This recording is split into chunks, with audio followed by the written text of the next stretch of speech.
What is up, folks? This light right here is a prime example of why hyper reflectors have become so popular. This is the brand new smallRig RC120D, and it is 424% brighter with its hyper reflector. However, with its hyper reflector on, there is a 130% difference in output from the center of the beam angle to the edge.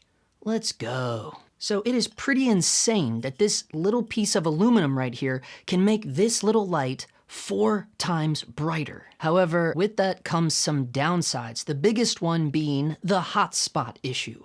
So in the center of the beam of light, with the hyper reflector on, I was getting 299 foot candles from a 3-meter distance, which is pretty damn nuts because that is the equivalent of 4 120D Mark IIs. But then if you just take a step to your left or right and take a reading from the edge of the light, that reading drops down to only 130 foot candles. So in just one small sidestep, it's an instant 130% decrease in output. So that will be a pretty big issue if you plan on blasting this light into a frame of diffusion, because you will end up with a pretty mean hotspot. But now if you're looking to utilize the Bowens mount and use this fixture with, say, a dome or a lantern, just know that the actual output of this thing without its hyper reflector from a 3-meter distance is only 57 foot candles. And just for reference, that's about the same output as an Aperture 120D Mark I.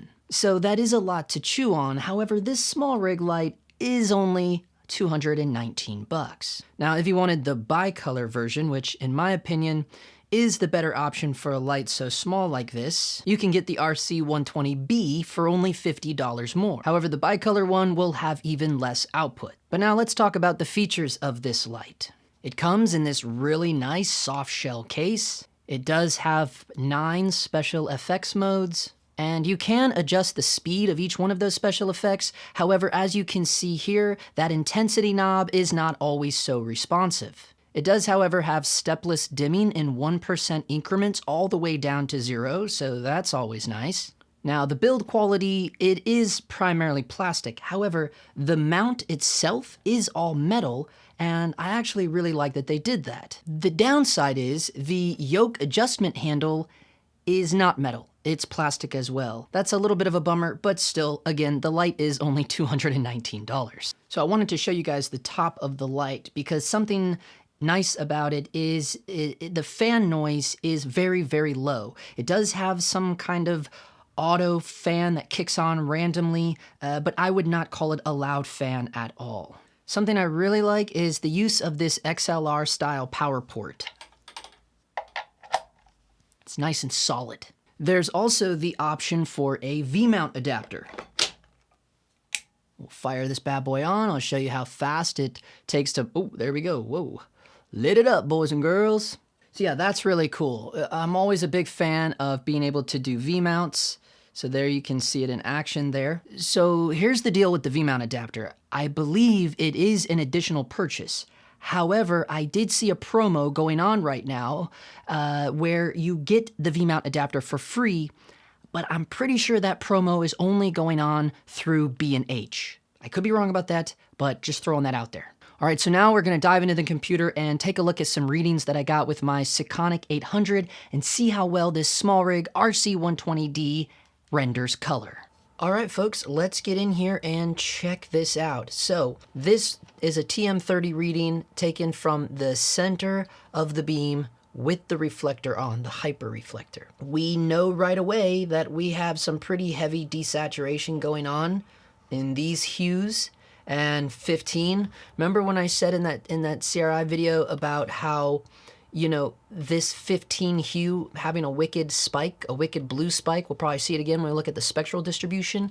Remember I was saying in the last video, a couple videos ago, that is common in low budget LED daylight fixtures, that hardcore blue spike. You don't see that in industry standard sources.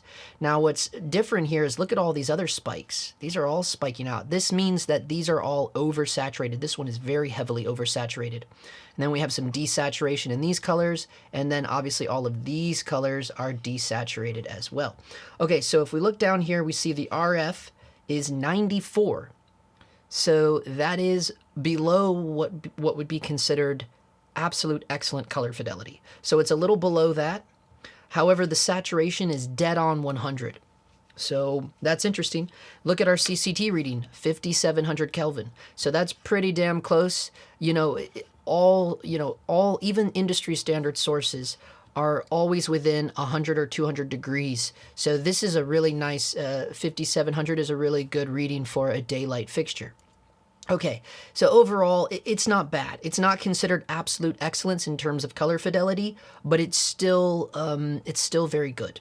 Okay, so here's our spectral distribution, and yep, I predicted correctly. This wicked spike is wicked insane. So again, the Sekonic, for some reason, doesn't let you save a PDF or a JPEG of the SSI, so I always have to take a picture of the display. But here we go. Wow, this one has even less colors on this end than the last light, which was the Nanlite FS300.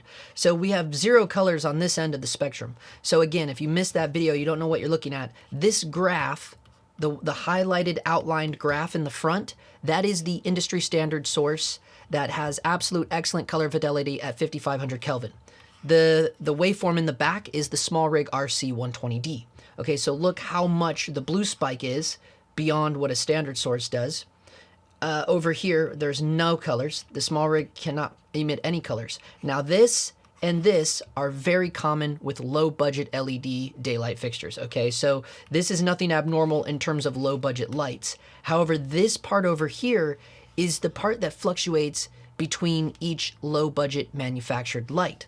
For instance, the Nanlite FS300, it had a little bit more of a green bump here, whereas this one isn't quite as bad, but as you can see, it's still more than what an industry standard source would be. But let's pop out and see what that actual SSI rating was. But before we do that, let's look at our white balance chart. Now all is revealed. For me, this just shows immediately where the light is off. So you'll see here the CC index. So the light is a little magenta. It's just leaning a little on the magenta side. And that's what our white balance reveals there. Now, if you're wondering why I'm not pulling up the CRI chart, you're going to have to go watch last week's video. You'll see it. It's called Color Science for Dummies. All right, so here we go. Here is all revealed. Look at that UV delta curve, 0.0001. That's pretty damn clean. Okay, so here's our illuminance. Now, again, these readings were taken at a 3-meter distance. So now you'll know I'm not lying to you. 299 foot candles. Now, this is with the Hyper Reflector on from a 3-meter distance from the center of the beam angle. Okay, from the center of the beam. And we're going to compare that to from the edge of the beam in a minute here. But let's scroll down here and you'll see this light is a tad on the magenta side, because that is why it's telling us to go +1 green in camera. So if your camera was able to adjust the tint shift, you would just go +1 to make up for the slight magenta that the light is putting out, okay? So if you care about CRI, it's a 97.8. However, you guys already know why we have completely abandoned CRI if you saw last week's video.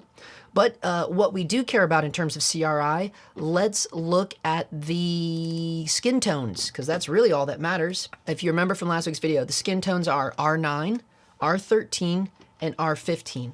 Those are the color samples that are used to evaluate skin tones. However, those color samples are not included in the overall CRI calculation, okay? If you remember that. Okay, so R9, here we go, 98, that's excellent. R13, 98.6, that's excellent as well. R15, 96.7. So those are all excellent skin tone renderings, so that's good to know. So the Sekonic is not suggesting that we put any sort of lighting filters on the light. So that is really good. That means that light overall is very, very clean. It's very accurate, very clean. We don't have to put any color correction gel on it. We don't have to put any CCT, no color correction gels whatsoever, whether it's magenta or green or, CTO or CTB. So it's pretty damn accurate and pretty dang clean, isn't it? Let's scroll down here and look at the SSI though, because that TMI rating is below absolute excellence. Okay, remember 90 to 95 is still very good fidelity, but it's not considered excellent fidelity. Okay, remember? So if we scroll down here, we see the SSI is a 75. So there you go. Now again, Most guys would tell you, oh, 70 to 80 SSI rating is acceptable. Yes, of course, it's acceptable. However, it is considered problematic in the professional world. Now, the fact that we've already looked at all the other tests, I'm going to say that I'm almost positive you're getting that 75 rating because of that magenta shift, but also just because of, remember, SSI is based off of industry standard light comparisons, okay? So there are some very big discrepancies between the industry standard source, which would cost you way more than $219, okay?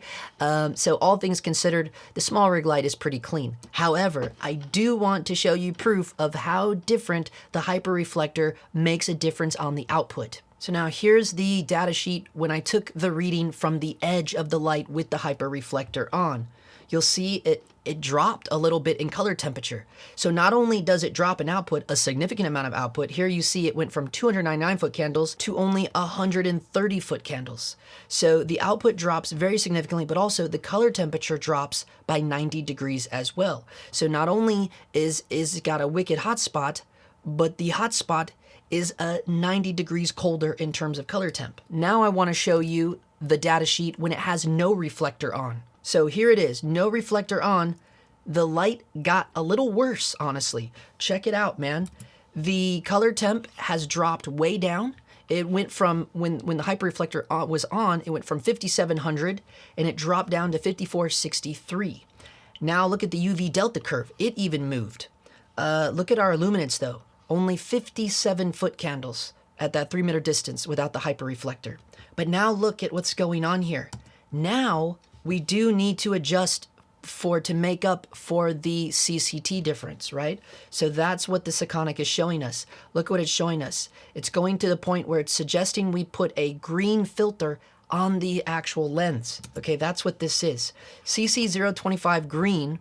That's back in analog days when you could get a little quarter green filter and put it on your lens to make up for the magenta that's coming out of the light. So the magenta is getting worse when the Hyper Reflector is off, which is interesting, right?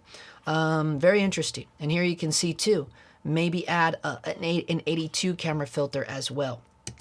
Okay, and that's to make up because again, the CCT range is rapidly changing.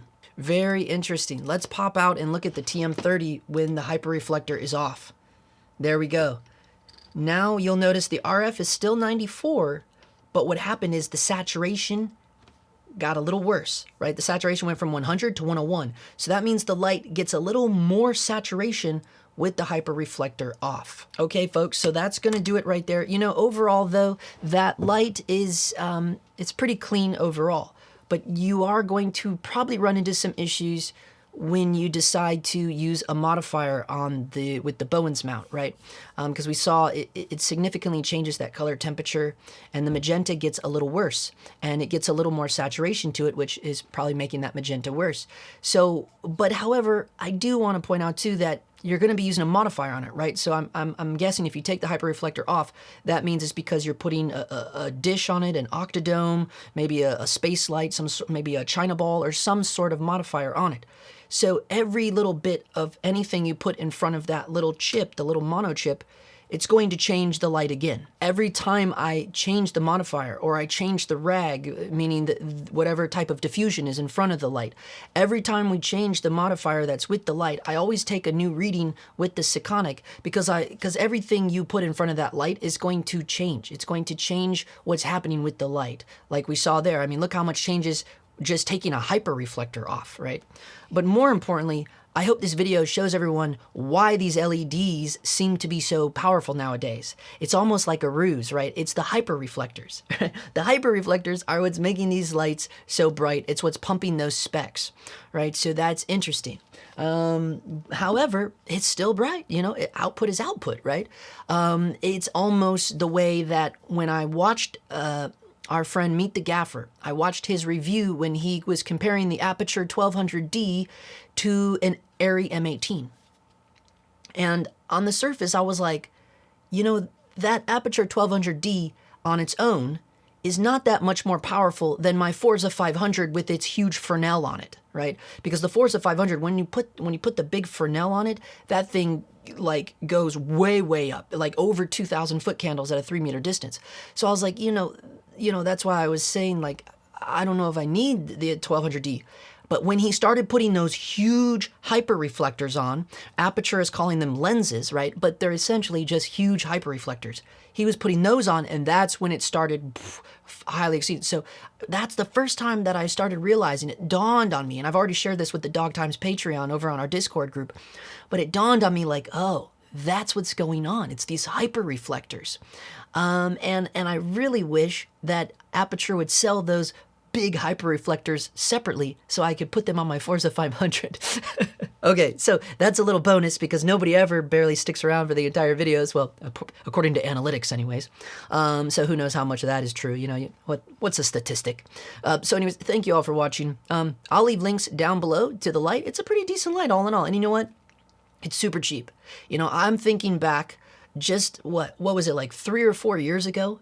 You could not get an Aperture 120D Mark I for $200. It was unthinkable.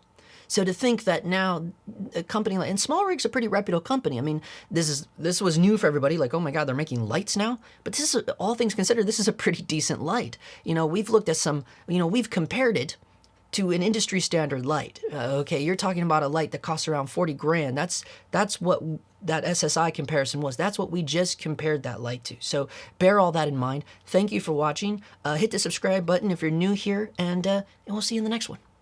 And go check out that Color Science for Dummies if you haven't seen it yet. You'll understand more about all the stuff we were just looking at. All right.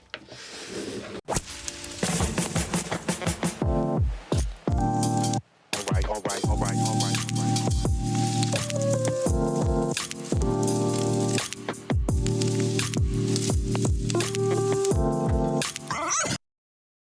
Gotta say hi.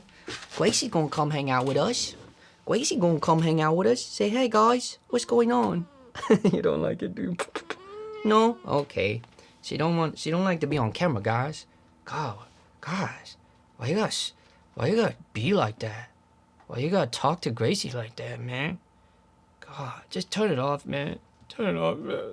You hurt her feelings, man. God.